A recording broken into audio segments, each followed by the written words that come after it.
Anak perempuan Perdana Menteri Nina Sabrina menerusi Instagram story-nya mendedahkan perbualan antar bapanya bersama pemimpin UMNO di dalam sebuah kumpulan WhatsApp yang menentang kerjasama dengan Pakatan Harapan. Datuk Seri Ismail Sabri Yaakob melalui perbualan itu menjelaskan beliau tidak akan sesekali melakukan kerjasama dengan parti itu, malah lebih rela dipecat oleh partinya sendiri.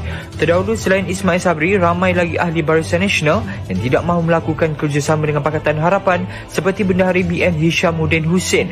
Beberapa pemimpin UMNO dan ahli parti turut mendesak Presiden UMNO Datuk Seri Ahmad Zahid Hamidi meletakkan jawatan susulan kekalahan teruk Barisan Nasional dalam pilihan raya umum ke-15 yang lalu.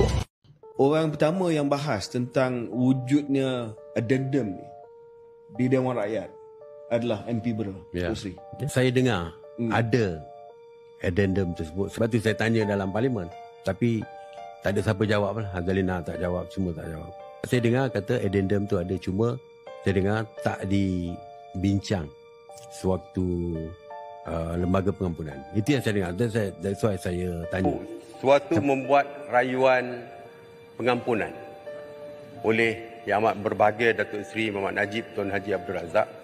Selain pada rayuan pengampunan, saya difahamkan ada lampiran untuk membuat rayuan supaya beliau ditukarkan dari segi tempat tahanan daripada tahanan di Kajang ke tahanan di rumah.